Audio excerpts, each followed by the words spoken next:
we're going to at least get an introduction going this morning. So welcome to PowerLunch. It's June PowerLunch. Can you believe that already? All the rest, first part of this year has flown by. You know what? I was really excited to have Amy come in and speak today because when I was doing all of the virtuals, remember, Amy? You were there, one of the first ones in the very beginning who really were using a lot of our virtual products and coming in and being downtown. It was such a help in helping us with our virtual office center branding. And I really felt like she was part of the virtual office center team, and a lot of the things that we did with our special events, we would bounce ideas off of Amy. So we've kind of come full circle. And now here you are training the rest of our people how to have some excellent branding and special events and all of the different types of things that you bring to the table. I want to tell you that Amy is the inventor and founder of Mood Modular. She has 20 years of experience in the design world, and she's worked extensively in retail design on a national basis, as well as small businesses and medium-sized companies showcasing their products and services. In 2009, she began to develop the concept of a modular display system that could be set up in minutes and deliver a dynamic, colorful, high-impact first impression. You can see the one that she did for us. I mean, this is something, when we saw it, it was so out of the box. I thought to myself immediately, this woman is an innovator. This was the start of Mood Modular. With a background in industrial design, a keen eye for visual impact, and down to basics ability to understand the human psychology, this makes her a go-to person for anyone who needs to wow customers at their meetings, trade shows, and live events. That's what you've done for us. I think that even last night, that was our first piece, and people were really saying, wow, that had a big impact. Amy's a business member of WIN, with Women in Networking. We know that a lot of the women in networking have been great supporters to all of us, and the Spark and Hustle BBF Connection Community. I got to find out more about that one, Amy. And she's a volunteer for the Lewy Body Dementia Association, speaks on lessons learned as a daughter, raising awareness at various caregiving events throughout Western Wisconsin, and the Mayo Clinic in Rochester, Minnesota. She's a graduate of the Colorado Institute of Art and Design in Denver. She lives in Eau Claire, Wisconsin. I know you want us to go east, and with her husband, Chris, and your dog, your four-pawed daughter, Nikki, right? We always have a love for animals. So here she is stepping up to stand out. I present Amy Lokken. Aw, thank you. Gosh, thank you, Lori, and thank you guys for all showing up today. I think it said 88% of life is showing up. Well, I would like to argue that it's what you put into that remaining 12% that actually determines how successful you will be at a live event and truly stepping up to stand out. So when we think of live events, let's be honest, navigating a live event can be complicated. And identifying how to really take that step to stand out can be intimidating at times. But once you understand how the world sees you, it becomes pretty easy and can change everything. So I have a lot of things that I could talk to you about as far as you at live events and how you can really step up and be successful at them. So we're going to jump in and really kind of talk about some of the core things that I think are really important. Did you know that you have less than 4 seconds to attract someone to want to engage with you? Social psychologists actually estimate that preliminary judgments are actually formed within the first 4 seconds. And judgment is finalized within the first 30 seconds.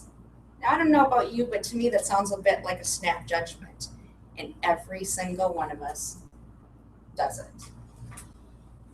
I would also add that to me, I believe there are times, there are times that that first impression can happen up to 30 feet away. So remember the numbers 4 and 30. So we're going to talk about first impressions and perceptions and how they're actually formed. I want to talk to you about some of the biggest mistakes and how to avoid them. And then I'm going to leave you with my 3 secret W's.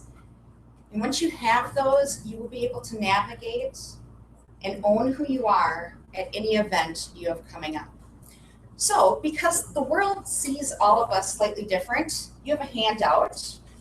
And I want you to identify if you are the creative note taker or if you're more of the traditional note taker.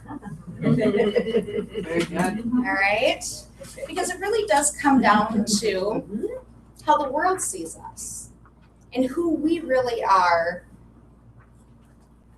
and owning our uniqueness. So those of you who know me, and it's so amazing to see so many faces that I know and several that I don't. And hey, everybody at all the other awesome office centers that we're streaming to right now. But so those of you who do know me, and as Lori mentioned, you know me for trade show displays or displays in general. So I'm going to start there with first impressions and perceptions. Our eyes love to see color. Yellow is actually the first color our eyes see. It's also the most irritating color. Hence the yellow caution tape, right? The yellow caution tape, the yellow, warning signs. Okay, our eyes see that color first, which is why it's used in that capacity. But it is also the most irritating color to our eyes. So understanding how color affects people is extremely important when it comes to how we represent ourselves and our image. Obviously, I like orange.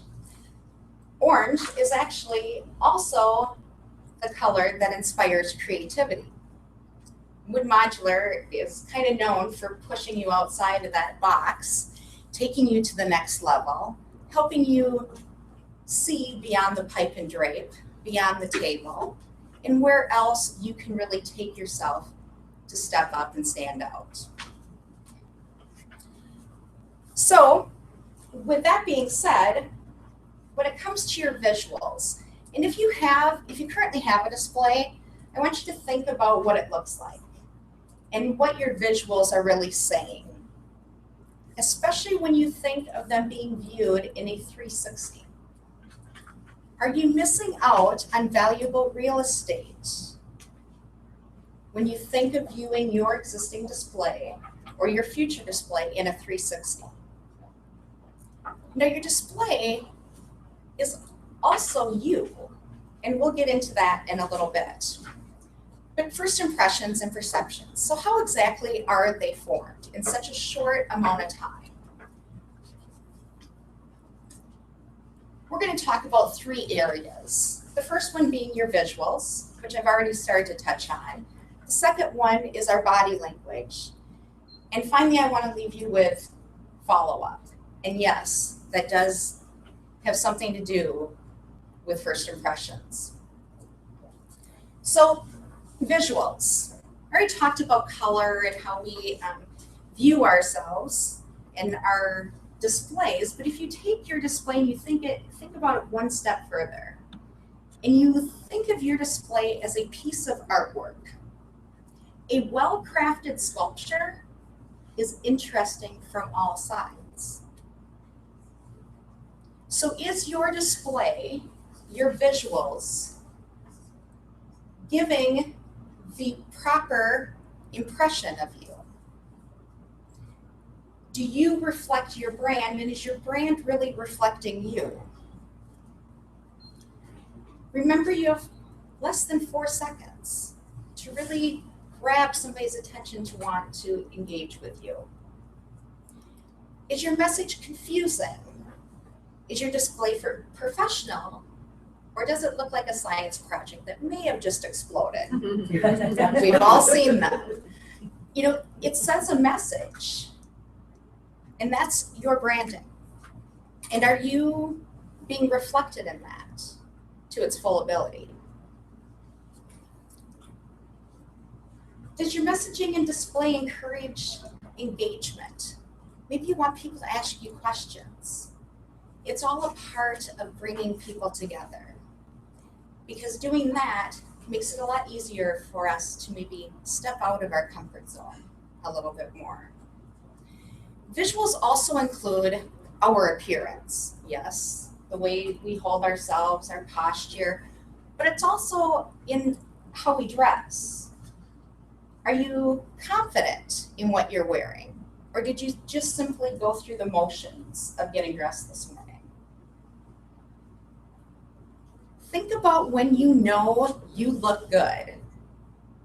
I mean, think about it. Like you could take center stage and there ain't anything that's gonna knock you down. That builds a confidence level in you visually that is indisputable. So when you think of visuals, it goes beyond any display you may have, and it becomes part of you.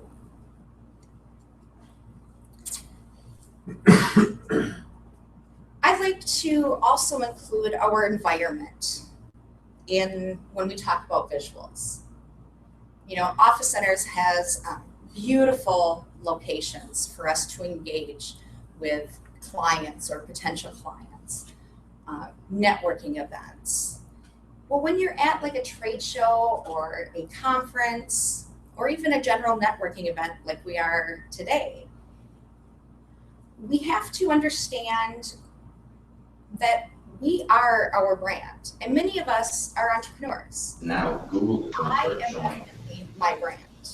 And if we have employees, our employees are a reflection of us and our brand.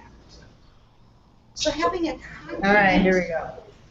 understanding of how the world sees us and how we want them to see us is extremely important, regardless of the environment.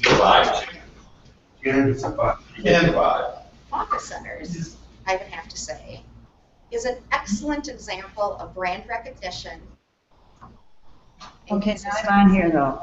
Turn the camera on. Where's the camera? Every single one of you know that whether you're at one of their networking events in one of their beautiful centers, you know who all these awesome ladies are. There. Office Centers. Even if at another event, they'll be at another one this evening. They were at a different one last night. You can pick them out. I got You it. wonder why? Because they know how to rock the Office Center brand like no other. And that's important. Because Lori knows who she is. She knows how the world sees her. So it's pretty easy to be you, isn't it, Lori? It's pretty easy to take those steps and step outside of that comfort zone. It really is. So when we start understanding, because basically when we own our uniqueness, and our uniqueness, come on in, is actually what people are drawn to. And it's because it's second nature to us. So we don't think about it. And that's what people are drawn to. So when you think about visuals, it goes much further than a display or some signage or anything like that. It has to do with you and how the world sees you in a 360. So body language. This is always an interesting one, and I could talk for a long time on body language. But one of the most important things to remember is that we can actually change our confidence level depending upon how we view our body language and how we project our body language. There's an interesting TEDx talk, and it's done by an Amy Cuddy, and it's AMYCUDDY. Somebody shake it. So and it's entitled "Your Body Language Shapes Who You Are," and it's fascinating, and it's unbelievable how we can change our confidence level in 2 minutes flat. Right? Doesn't matter if you're going into an interview, you're getting ready to do a big presentation in front of you fabulous people, or walking into a meeting with a client. It doesn't matter. It's amazing how our body language really affects and changes how we feel about ourselves. I'm sure some of you have heard that our body language, when it comes to communication, is actually only 7% verbal. That means 93% of our communication is done non-verbally. Meaning how we communicate through our body language is pretty significant. Remember 4 and 30? How do you think you're viewed in a 360? So body language, I want you to think about maybe when you entered today. And maybe as you're going through the rest of this event or preparing for your next event, do you find yourself fidgeting a lot? Maybe, I don't know, adjusting and tugging on your attire? Those things say a lot about people and our body language. But it's more than just the tugging and the adjusting. Are you really confident and feel good in your own skin? Confidence plays a ton in our body language and how the world sees us. You know, it's interesting, body language is also about what we're doing. You know, it's our posture and how we're standing, or if we're standing or we're sitting. And when it comes to trade shows and conferences and exhibit events like that, and if you're on the exhibit side, I will always tell you to stand. Always. And yes, I know, but we have to sit, you know, it's a long day, and I get that. Trust me, I do a lot of trade shows. If you have to sit, I recommend that you don't use the chairs provided, and you bring your own. And the chair you bring is a stool height, bar height, director chair type, because then you become eye level with the other attendees. And in turn, you're more approachable and inviting, and immediately you become more engaging to everyone. Then it's not so intimidating to smile and say hi, and they don't want to be, you know, jumped at, or, you know, there's a fine line between engaging with everybody. A simple hi, a smile, eye contact, it does wonders, and it's all those little things that play into that nonverbal communication. So our body language also has a lot to do with what we're doing, where we're looking. You know, we all have that tendency of,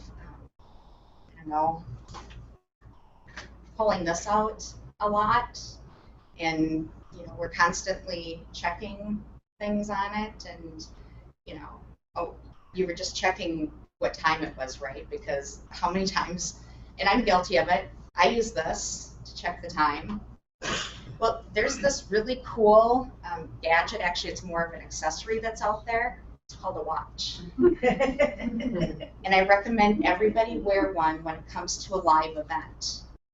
Because what happens is when you're at a live event and you're doing this, people then have to guess or speculate what you're doing. If you do this, people know. And then they don't have to speculate your interest in being there. Or heaven forbid, your interest in them, especially if you're engaging with them. It's kind of a slippery slope when you think about it. And it's okay to set it aside, and it's okay to say, you know what, I was just checking because maybe I do have something important coming in. But then people know what you're doing. It's not this guessing game that has to happen. So when you think about who you really are, and you start to own your uniqueness and what really you bring to the table, and when it comes to your messaging and your visuals and your body language, I want you to think about how your message is coming across. Are you really bringing the innovative ideas that you have to the table through your first impression? It can be as simple as really stepping back and reevaluating it. You give yourself that 4-second test. You know, how am I going to present myself today? Is my message going to be somewhat, you know, intriguing, or am I going to, does that maybe sound a little confusing?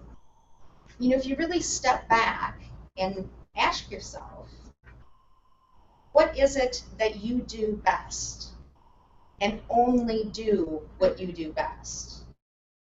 It becomes really easy to step up and stand out. You know, one of the first things people notice subconsciously when they enter a place is actually the floor. It's also why floor graphics tend to be really impactful. And it ends up being completely subconscious. But we have that tendency of looking eye level and down. It's rare that you see people walking around looking lost. And again, it's kind of that body language of, well, they're a tourist because they're walking around like this, okay? So when you think about that, it all encapsulates into that. Which then kind of brings me to follow-up, which seems a little obscure when you talk about a first impression and perception. But oftentimes, during a first impression and conversation and connection with someone, there's a perception of how you're going to follow up with them. In fact, I often let people know, depending upon the event, the conversation we're having, the connection we're making, I will often let them know how they can expect me to follow up with them. Gosh, you know what, Judy, we had a great conversation, and I really think we should connect on LinkedIn. I really want to, you know, stay connected there with you. You know, it's something as simple as that. You know, Kevin, I'm going to send you an email, and we're going to set up some dates in the next couple of weeks to continue our conversation from earlier. You know, it's one of those things where you're then leading into how they can expect you to follow up with them. You're giving them that impression. Sometimes it works, sometimes it doesn't. We all have that general follow-up plan, but when you're actually making those intentional connections and engaging with people, I think it's important to allow them to understand how you may be following up with them. And I will tell you, follow-up is the one thing that we all fail at. I'm guilty of it. In fact, I will tell you a little story. I was speaking 2 years ago in February at a conference, a national conference in Dallas, Texas. And I ended my talk on follow-up.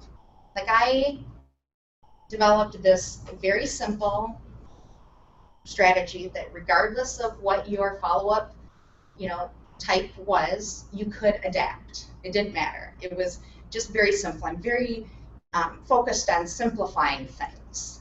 And lo and behold, I leave there, about 350, 360 was in the room. And I get home, flying to Minneapolis, drove home to Eau Claire, followed up with those, you know, 10 to 12 people that I really made good, solid connections with. And the next thing I knew, life had happened, and I failed. 4 weeks had went by.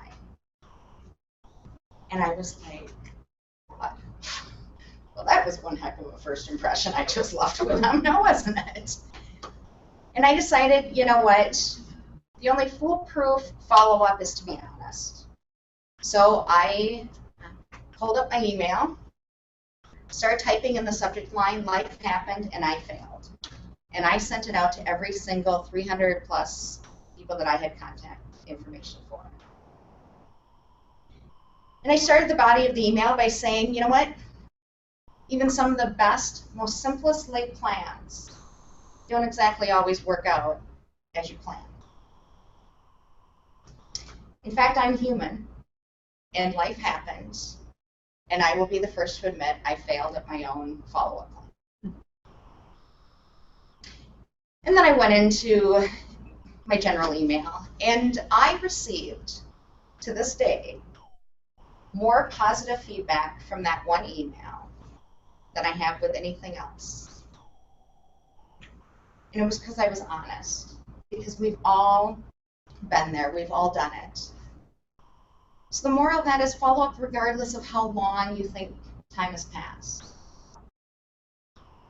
I definitely received maybe some business that I wouldn't have previous because I definitely was very real to them. I connected with some of them. There were others that, you know what, I missed the boat. I missed their deadline. But follow-up has to happen. It's just understanding that you need to be flexible with it.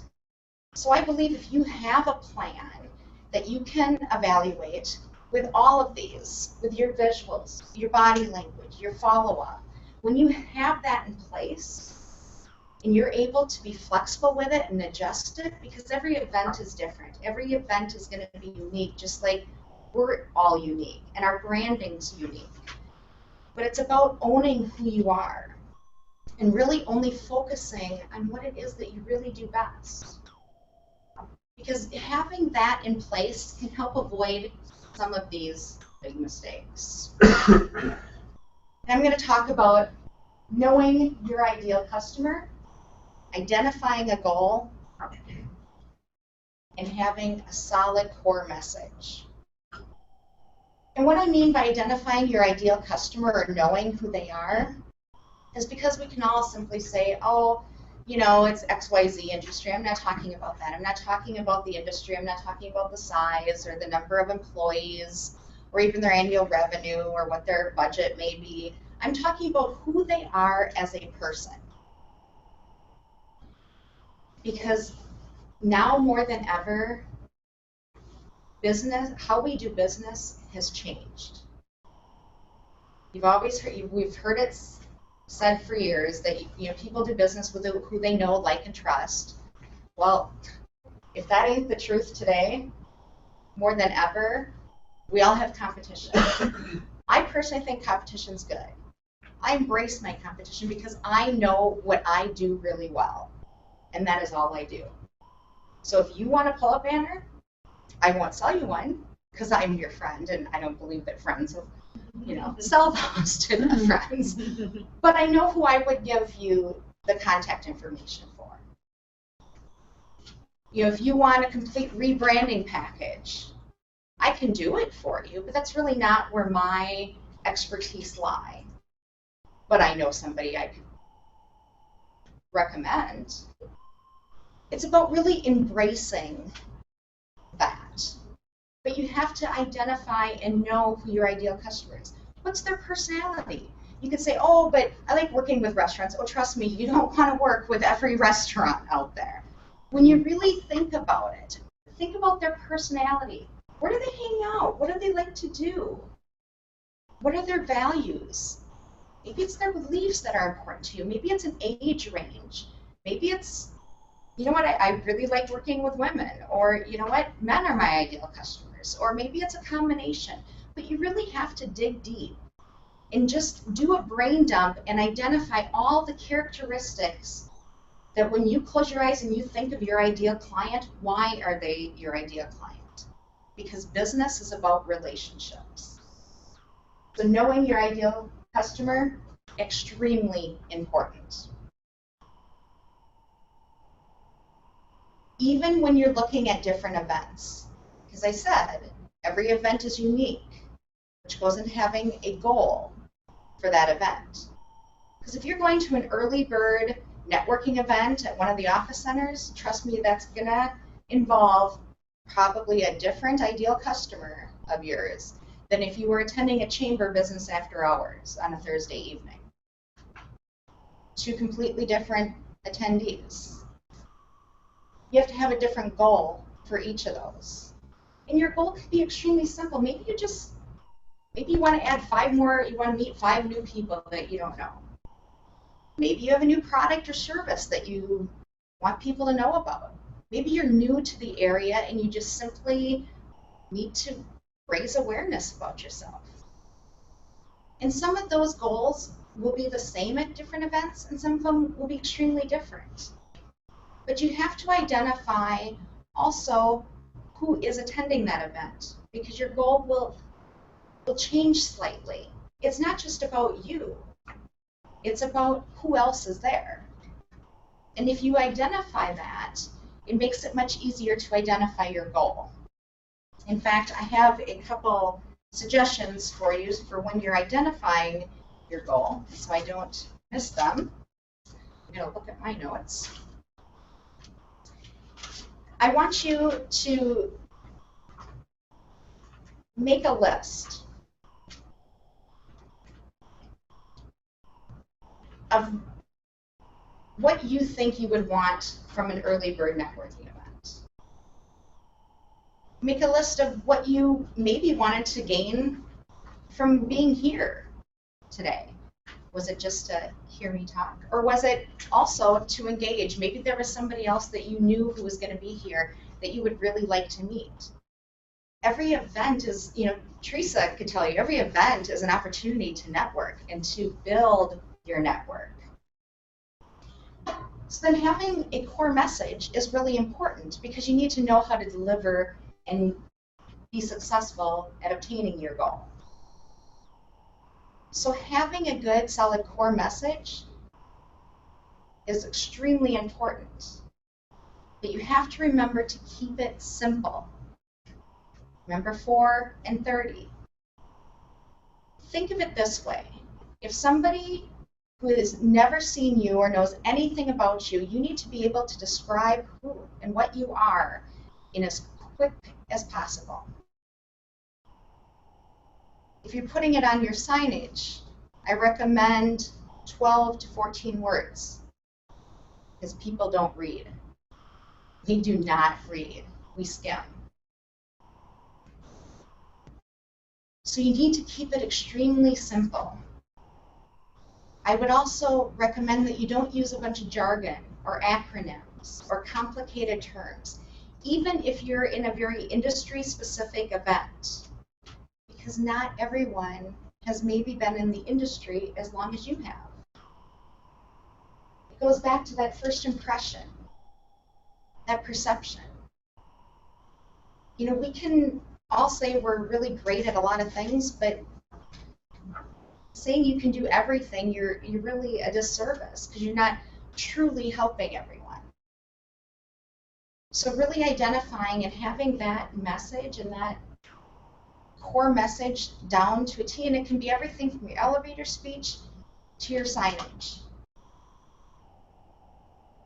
How does the world see you in a 360?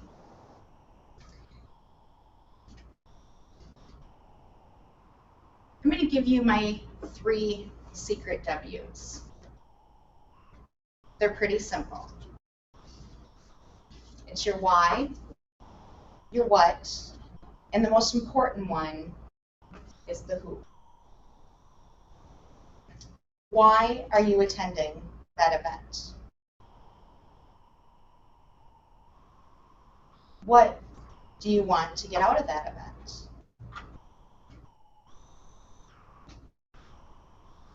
And then I'm going to take you a little deeper into the who. Does everybody have like another event coming up in, possibly later today or? A few hours. Just a few hours. Okay. Or maybe tomorrow or next week. I want you to think about that next event. Are you excited about it? Are you like, I don't know, maybe when the time comes? If you are not excited and jacked up and intrigued about going to that next event, I don't care if you already paid for it, do not show up. I'm serious. Do not go. Because remember this.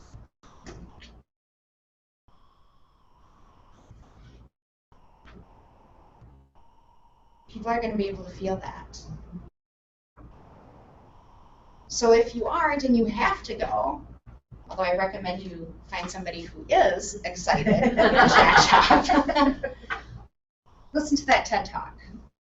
Give yourself that woman wonder pose for 2 minutes and really bring yourself into that. But if you are not excited about an event that's coming up, please don't show up and ruin the pool for everybody else. Because there's nothing worse than somebody showing up at an event and being like, yeah, well, you know, here I am, just going through the motions. Really. Especially if you're on that end of being a presenter or an exhibitor, there's nothing worse than seeing that. And what an impression that leaves on people. You know, we were talking just before about entering an event and making that first impression, and how first impressions really do become people's perception of you, and then that becomes their reality. So whether, you know, you came off arrogant, but that's really not reality, but that's their perception, and then they got to know you, and sure, you can alter that slightly, but when they reintroduce you or they come up to you and say, oh gosh, you know what, the first time I met you, I thought, wow, you know, but then I got to know them, and okay, but what was that very first impression is what stuck out to them. So it's important to identify who's the right person to actually send to that event. Because if it's not you, you need to find somebody who is. So real quick, I want to go back and give you, before we wrap up, I wanted to give you a couple thoughts on identifying your core message. If you're still a little confused on what exactly your core message is, I want you to make 2 lists. And the first list is what do you do?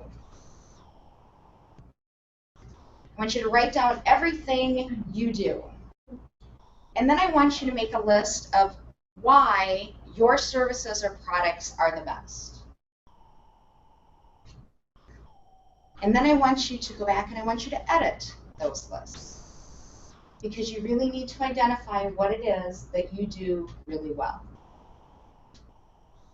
And like, I want you to knock that down to like the top, 5. We were actually making, personally, I would actually make you knock it down to like the top 3 things, okay? Because when you identify that, it becomes a whole lot easier for you to show up at your next event and be present, really put all you have in that last 12%. Be present, be confident, be bold, be innovative, be inspiring, whatever it is that you are, you need to be that. Because once you achieve that, you can forever not have to worry about stepping up because it's second nature. And you're going to breeze through navigating the next live event because you already have a plan that you can evaluate before, during, and after. And I want to close with a quote that my niece, she was in 6th grade at the time, and she's now a sophomore in college. And this quote, she heard out of a movie, and I want to say it may have been like Legally Blonde or something. And I'm like, okay, well, I can't wait for Aubrey to tell me what this quote is for her to hang on her wall.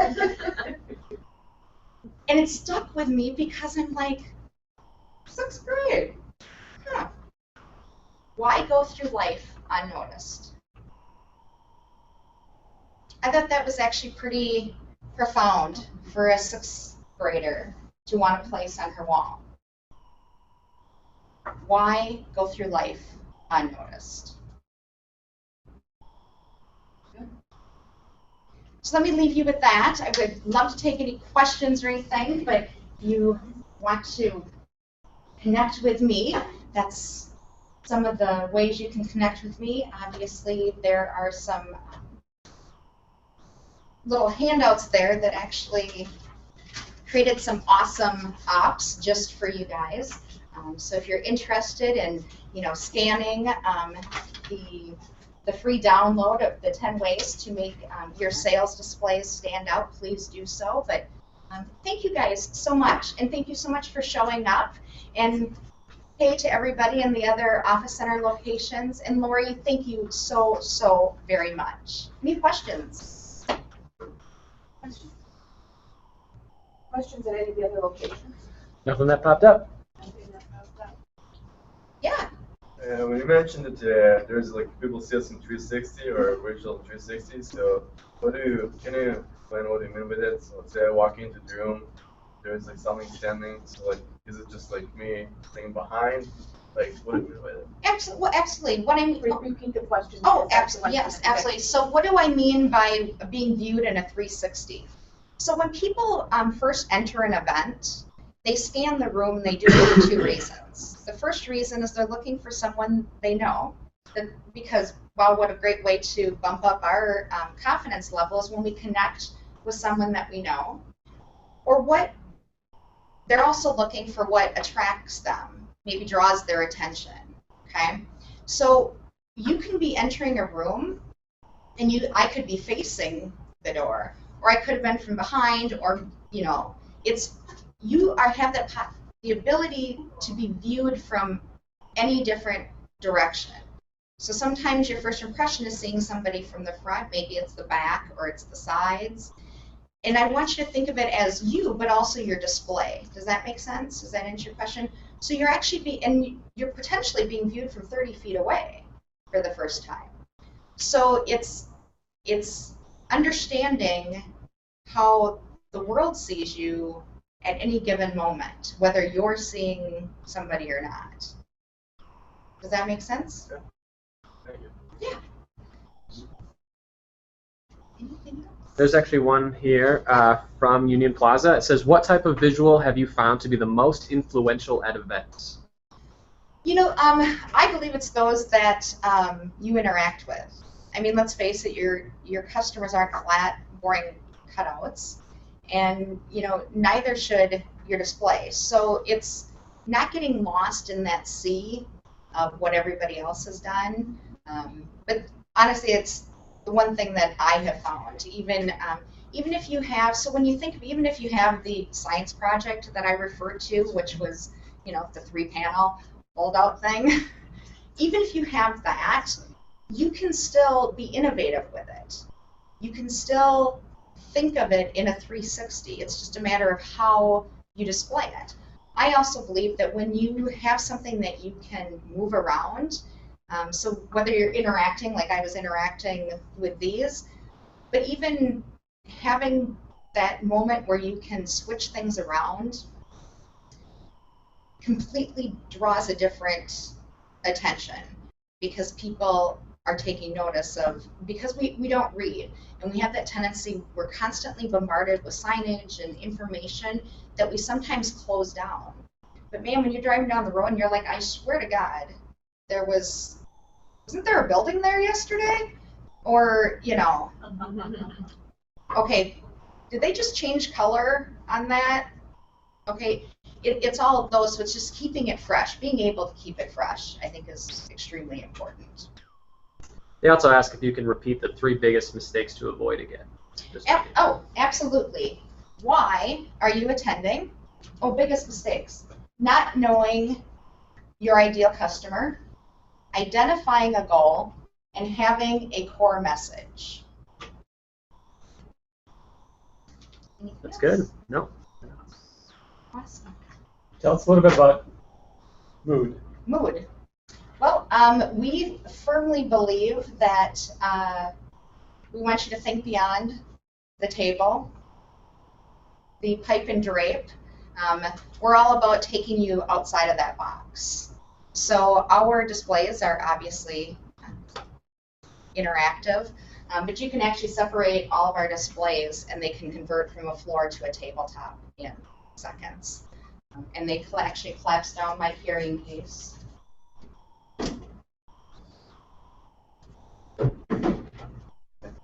Is actually in here.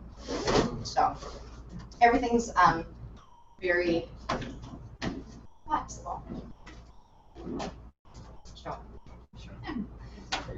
Because you're not always in the same space, nor do you always have exactly what they tell you you're going to have when you show up. So you can be told you'll have an 8-foot table, and you find out you got a, little 4-foot table that's about 2 feet wide. So you have to be adaptable, and I'm all about helping people understand how to, really see themselves in different situations. Thanks for asking. We know they're easy to make. wants to view Amy's presentation, it will be hung tomorrow on YouTube, along with all of the other presentations that we've had for the last 2015, I believe, is when we started doing the Google Hangouts. And so all of those are available for you, and you can send the link to some of your friends if you know that someone might like this presentation or want to know more. If any of you are interested in presenting a topic, we are really filling up great for fall. One of the things that I wanted to say is that we do also have something coming up this afternoon for New Business Minnesota. It's really geared towards startups, and I am going to be speaking there this afternoon. One of the things that I wanted to share with you, as I started to put my presentation together, you know that June was a really big month for us because it marked our 34 years in business, right? Wow. And during that 34 years, I can't remember a time when we have had 4 generations of workers in our workspaces. We really have the veterans, those people who have been, you know, people who are, I would say, in the 65 plus and really have a lot of things that they're bringing and experience to the,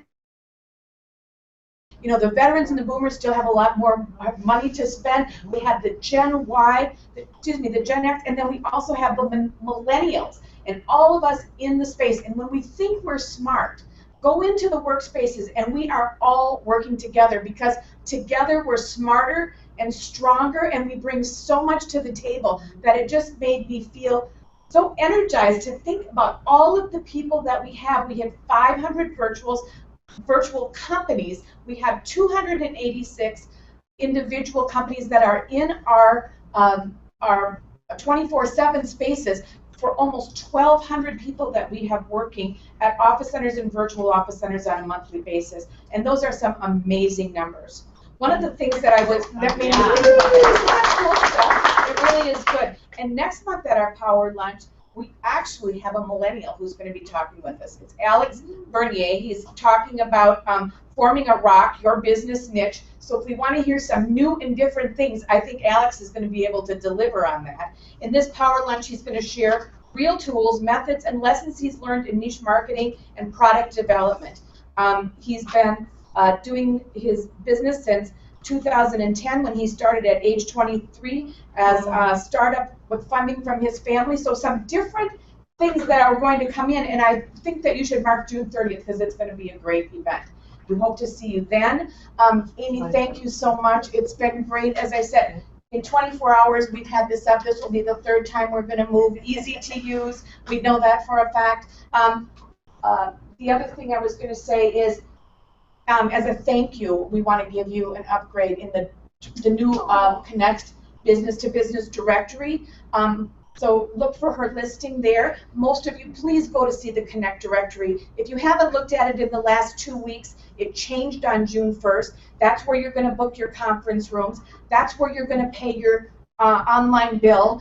All of the different things that we have to try to make life easier for our office center clients. Seriously, while I was gone about 3 months ago, I wanted to book a conference room, and I thought, this is what I'm really giving to my clients. I'm asking them to jump through 4 hoops before you can request a conference room. So how are we going to streamline this? I thought, we have this great thing, and then I tried to use it. Oh, maybe I wasn't doing such a great job. So that's what some of the things are that we're going to be delivering to you and really focusing on for the month of July, is the Connect directory and how to make life easier for you to work within the office centers, to find one another, to do business with one another, and also to use the conference and meeting rooms more simply. So if you have suggestions for us, I would love to hear it. If you want to be a speaker, we'd love to hear it. And thank you, Amy, so much. Have a great rest of the afternoon. We're going to New Business Minnesota, and we know that's going to be a great day. You guys are out of here. There you go. Sounds good. Thank you.